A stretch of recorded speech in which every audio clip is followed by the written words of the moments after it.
Yo.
Sorry about the rude beginning. We actually have someone watching. Okay, neat. So I'm talking to someone now. Very nerve-wracking. Gotta turn on the volume system first. It's too damn loud, I can't hear myself think. That's the whole point of this. That's the whole point of this. I'm trying to think. I'm a human being who may or may not possess a soul. But certainly a sentience of some kind. And I'm trying to figure this shit out. I've been doing it my whole life. It's difficult. There are many sources through which to think about these kinds of things. Just recently I watched the show The Midnight Gospel, which destroyed my brain on Netflix. And then after that I began listening to the podcast it's based on, the Duncan Trust Soul Family Hour. And essentially, what I've realized is that I'm not listening to enough sources, which is a strange sort of thing to say, but the idea is I am...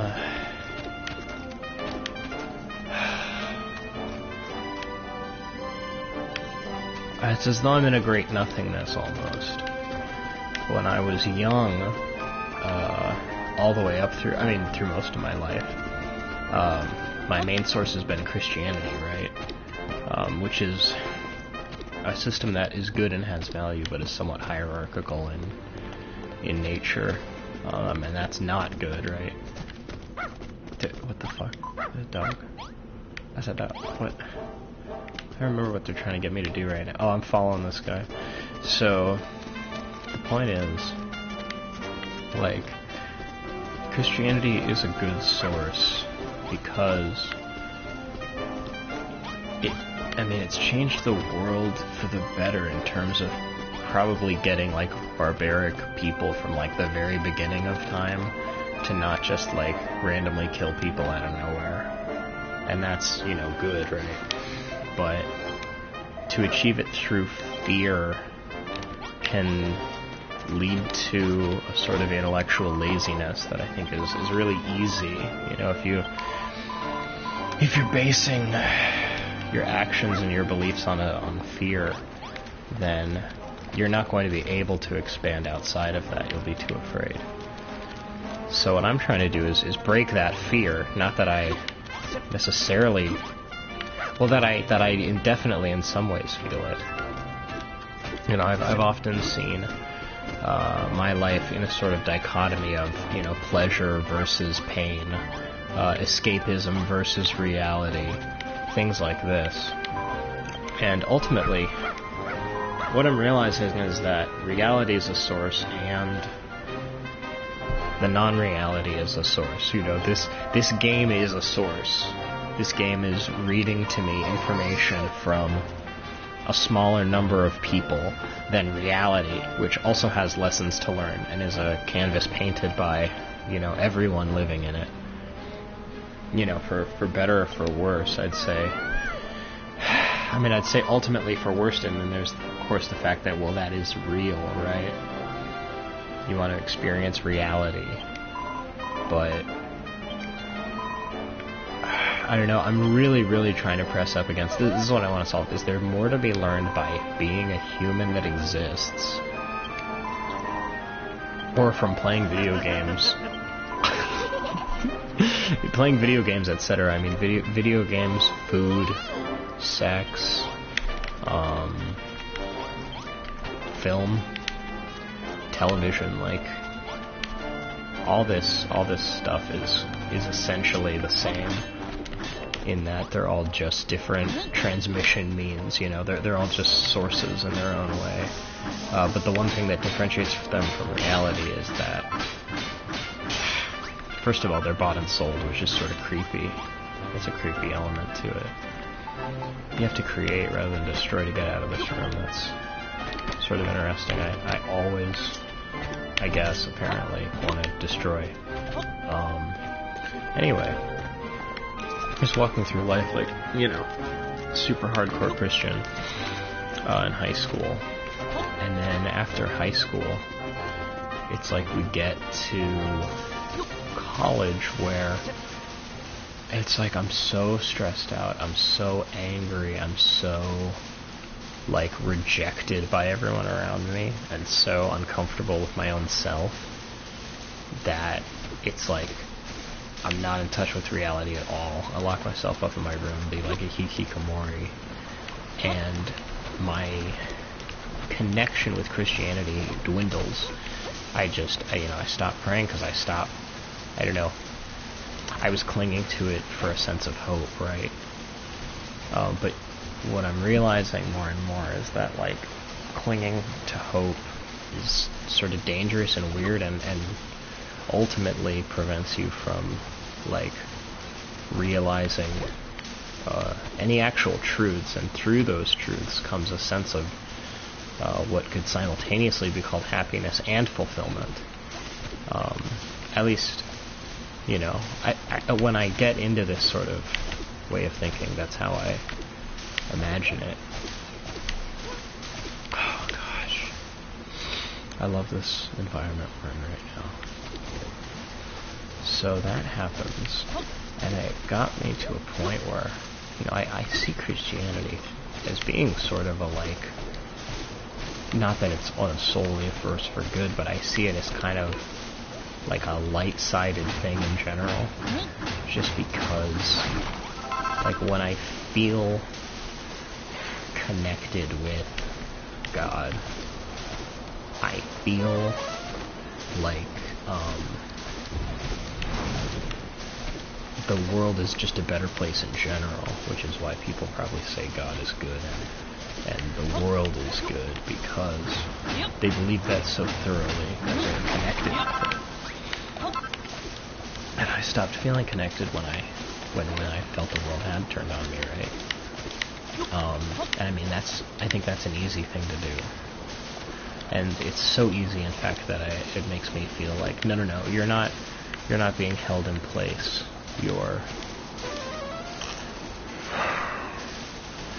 You know, it's so much simultaneously your own brain and the truth that is, you know, outside the human being, which is self-evident and not easy to parse when you're so tied to the human experience. So then you'd say, well, is the human experience ultimately detrimental? You know, because I'm so distracted by the day-to-day, I'm so distracted by the kinds of things humans think about, that I'm losing connection to, like, what I assumed was the only real reality there is. You know, I was a gamer back then, obviously, too, but I didn't view it as a source in the same way. I mean, I saw it as a way to experience the thoughts of people. But the problem with that is that if you get too into that, you start to feel like you don't understand sort of the more basic animalistic side of things, which is also a source, you know. It's like there's that and society and this and religion, and religion was the only source I was really listening to before, which led me to being a very specific kind of person. But, you know, I was listening to video games and stuff, but I didn't think of it the same way. That can lead to feeling, I don't know, guilty spending time doing this, right? And I don't know, there's a realness to that, but there's also, I think, something to be gained by the space to think a game provides, though. A game can also do so much to just distract you, and I think what I'm realizing is that it's not that games are distraction, and you know, what I would get into after sort of college, more like meditation and stuff, you know, it's not just that and religion, whatever you want to call that, you know, spiritual truth-seeking or whatever. It's not that is the only real, and that, you know, this is the fake.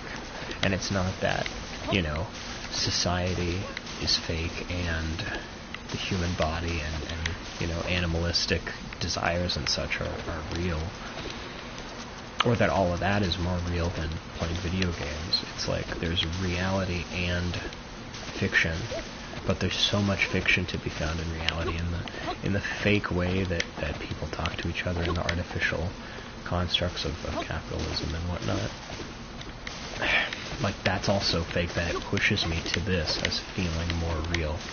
Like, something about this environment exists in my brain already in a way that all the shit that I see outside this, all the other people that I can't stand, is you know, far more fake to me because it doesn't reflect my own feelings, and it's very interesting. You know, it's a good thing to repress your feelings, I think, in a lot of ways, because it prevents you from being a danger to others. A lot of people don't empathize with that, but I think I'm kind of a naturally violent person, and I'm just constantly using humor or whatever to hold myself back from it. So in that way, I don't know, it's like, were video games as a pure escape keeping me from committing violent acts in real life? You know, that was sort of, I don't know, a meme for a while. I don't think it's 100% real, but there's a reality to it where it's like, I am in here right now, and I'm not out there, and stuff does happen out there that is important, undoubtedly, and affects me whether I want it to or not. So in some ways I feel like I belong in here, and I don't belong out there, and the fact that my body is out there, or I should say out here, but I'm not in touch with this version of me, I'm in touch with the one on the screen, then, you know, just the act of that escape almost gives me the room to just, maybe not even explore my own intellect as much. I think I experienced that most strongly through meditation or like creative acts, which, you know, the creative process is itself a source, and it can be kind of an ugly one compared to the actual thing created. But anyway, the point is, I'm going to start listening to all the different sources, is what I'm realizing. That, like, you know, the feelings you experience in video games are very real. No part of it is fake. But in fact, you know, I mean, obviously your emotions are real, right? You know, because you're feeling them. It's like what's it called? I think, therefore I am kind of thing. It's like I feel, therefore I real, right? Which is what you're getting from playing a game, generally anyway. It's almost, yeah, self-affirming, honestly. But it's affirming of a self that exists on the other side of the screen. I hate this in games. I really started noticing this since I started playing them high. Light sources not tied to any actual light source in the universe. It's like so common, I hate it. Anyway, so that's not real. Right? Which, I mean, that tears apart the entire thing, you know, the supposition of, because your feelings and thoughts are always real. Even if you're a deluded person, they're still your real experience, right? Like, you can't deny that. Maybe you have to correct your thinking sometimes because you realize that your reality is, which is, you know, more real to you than the real world, is not actually, like, correct. Sometimes, if you're, you know, if yours isn't so unreal, but it's just unjust, people will do the same thing. Try and form, like, an internal world that matches the external. But other people try and form one that's specifically the opposite. One, you know, if you feel rejected by the world, then you might seek a way to understand it that differs so heavily from, you know, everything you witness in it that, you know, it's like you're saying all of that is fake because I am the real one and I don't understand that, you know, the things that I see people doing, the things I see depicted in reality are hard for me to empathize with. It's just not, yeah, it's not real to me, but it is oftentimes literally real, you know, a lot of things. But you know, there's as many lies as there are truths in the exchange of ideas in between people, and that can make the whole thing seem like a joke, but it's not. So, you know, listen to the real that you see in front of you, but don't hold it sacred. You know, the only, yeah, you frankly shouldn't hold any source sacred, even your own thoughts, because as I just said, those can sometimes be misaligned. You know, I wish there was a map like this of the collective unconscious or something. Like I could just go around and see what's everyone thinking right now, and just you know, be aware of the greater awareness that does exist. You know, if we could traverse the ephemeral plane, you know, like I think that's why people like Persona and stuff. You know, it's like on a very real level. If only it were this easy for, you know, like impressionistic emotional understandings of things to, like, be codified, you know, with such thick symbolism and stuff that you can't help but miss it, no matter how blind you are, I guess. But, you know, that's good. I mean, especially if you're a young person, that kind of thing can really expand what your understanding is, which is necessary until your understanding gets to a point where you no longer rely on it, and then you're, you know, that's a greater form of understanding that then transcends the need for understanding.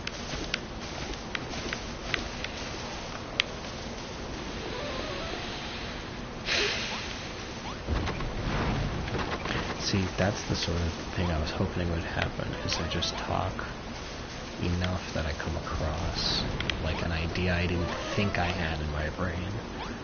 Like, it's actually pretty disturbing to me, the idea that, like, some part of me believes that not knowing everything has virtue. And, well, it's true in some way. I guess if you're too confident in your own thoughts, you're very liable to be a delusional person, which is dangerous. Oh, gosh. It's almost as though every confident person is delusional. Like you can't be a completely confident person without being a deluded one. And I think that's why they call it, what do they call it? Like narcissism, right? Like, people are like, oh yeah, that's a disease. To have faith in your own brain, so completely that your actions are unfettered by the reality everyone else is experiencing. So people say, yeah, you're not acting as though you're from the same world as us. So we need you to rein that in and get on our level. And I'm over here saying, like, on some level that's a good thing. Because at least logically speaking, I can only prove my own solipsistic experience. But solipsism is, dumb. Which I believe because someone other than me came up with it. That if the simulation's that advanced, then maybe I'll just respect it, honestly, and not treat it as less than me. If it's so advanced I can't actually tell the difference, then maybe other people, even if they're not the same, are just, worthy of basic respect, which obviously everyone knows, but, like, I don't know. How many people think about the difference in their understanding between them and someone else and don't assume anyone's wrong within them first? I don't know. An instant. And that's a form of narcissism too. So what people call narcissistic personality disorder or anything like that, I mean, if you were trying to diagnose it, that'd be very difficult.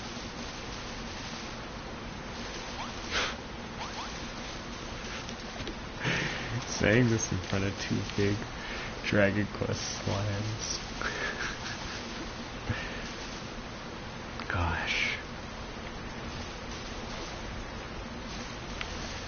So but the point is, some of those people are so confident in their own thoughts, they only believe in their own thoughts and they worship themselves, but maybe what their self-worship is telling them is, think about, the common man, or not the common man, but think about, other people before yourself.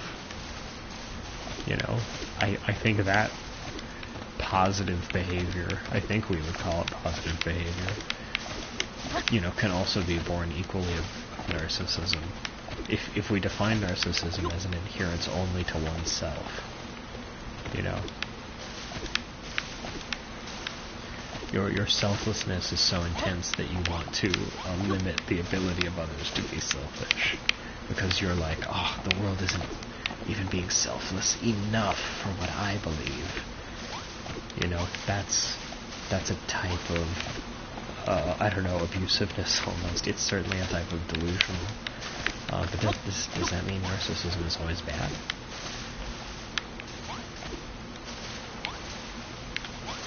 It's legitimately hard to say. It's almost just like it's a different perspective. And that, it's pretty flawed, but it's also pretty flawed to open yourself up to believing a lot of what could be lies that you see from other people. How do you know what to believe? If someone comes to you with an ideology, how do you know what to trust in a world where so many people have so much to gain from just what are you thinking? Like the networking of human beings has really brought about like a crazy scape for people who are actually just trying to be real and get down to the bottom of things.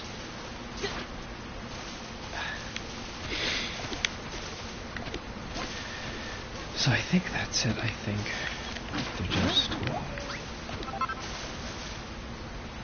I just have to be mindful of the sources that I'm listening to and try to, or should I say, mediate my own sort of investment in any one way. Though I do believe there is one ultimate, answer that would make me a perfectly enlightened person in terms of just total, world outlook. So that's like a form of monotheism. you know, that's like someone approaching an Eastern sort of Enlightenment standard with the Western idea of a monotheistic reality where there actually is just one truth. You know, it's not just in your own brain. Maybe you can't just meditate to get to it, but you have to meditate because you have to be able to listen to yourself. In order to understand anything else you're taking in, you have to have time to reflect on it. I mean, to really understand it, and to be able to use it, you know. Maybe you have a feeling of it, but in order to actually put that into practice, you need to take the necessary time to understand on a cognitive level. You know, and I think adhering to one religion can be a very impressionistic sort of thing. Like you're swept up in the feeling of it if you don't take enough time to process. That's how you become a zealot, I guess.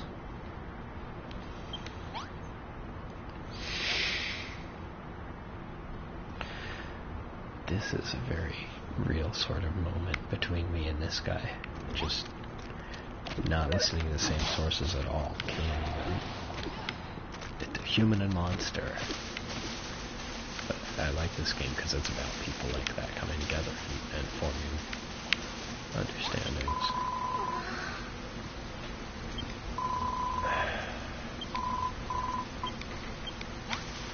Alright, cool. Oh gosh.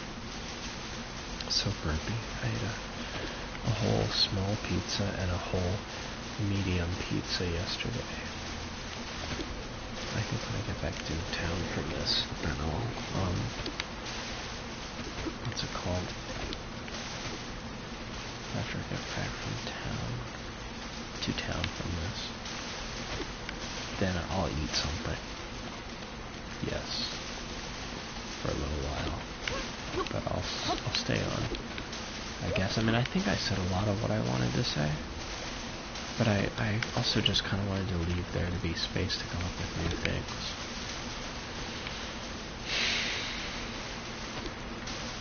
It's interesting because some, like, game development, the source of creating is pretty difficult and is not something that, you know, it's very abstracted from your own feelings, not just through, like, you know, how many different sort of, you know, fictional elements exist, but in terms of, like, the time from feeling to final product is so absurd.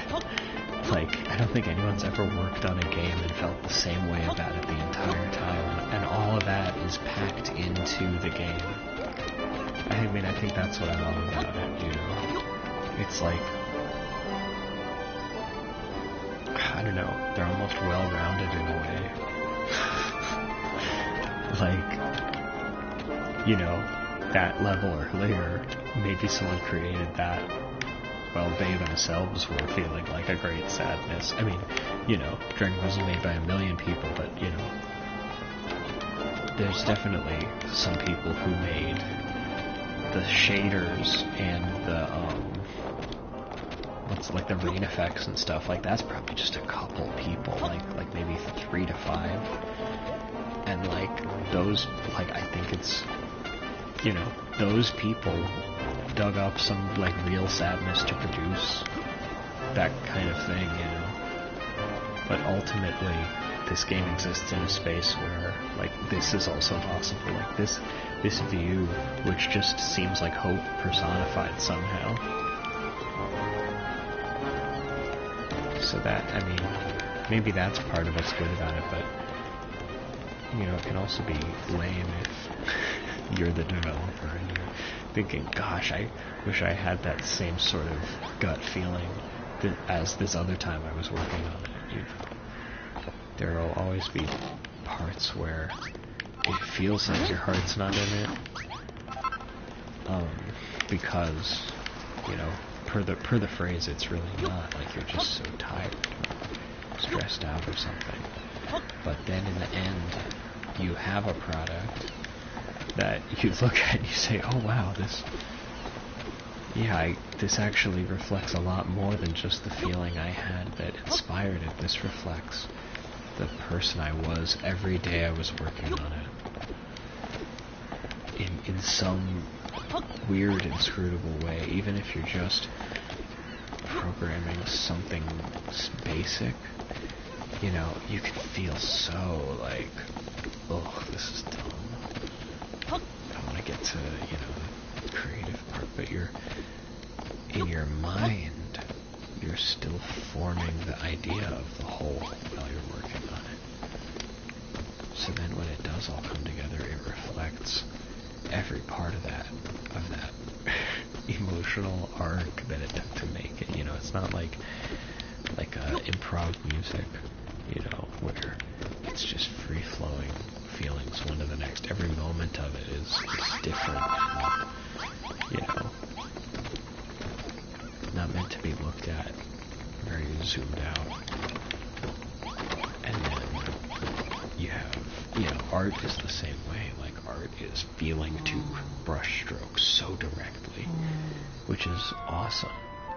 I guess that's why they call that one art, because it is the most, I think, really expressive. I think music might be the next closest if you're like playing an instrument actively, because you can, you know, similarly apply effort per feeling to what you're doing. But it's not the same because music is so complicated to produce on instruments that you know, people have to memorize songs and stuff, so then when they want to, you know, express a certain feeling, they're like, oh good, I have a song for that. Like, how dopey is that? But it's the reality of making music, and making a game is a million times dopier, because you're calling on the feelings of, you know, forever go into one product, but that one product's typically kind of long too. I mean, I think that's why I like games. They feel complex to me, even when they're simple. I mean, a good one does, I guess. Like, not a cynically made game where people aren't really using their own creativity, they're just trying to copy someone else or something. Then, you know, there's no feeling in it. But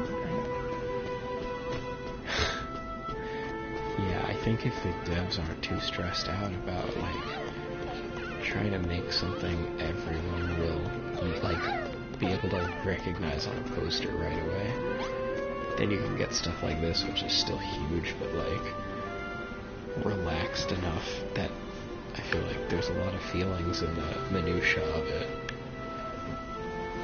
And part of that's just the manga style, I think, is inherently very geared towards that.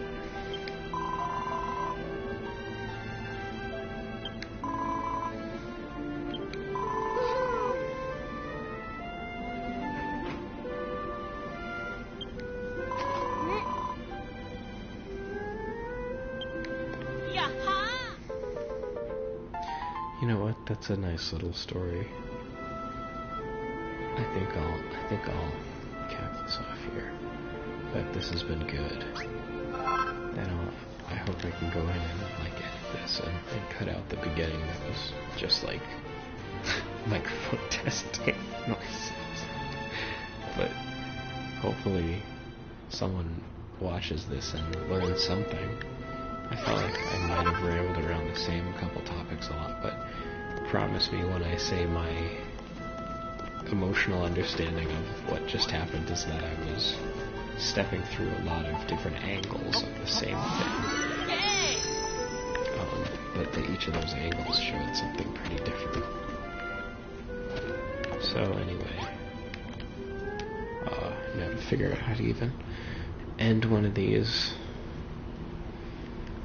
Oh gosh, while you're this high though. No, that's fucked. Oh, broadcast settings.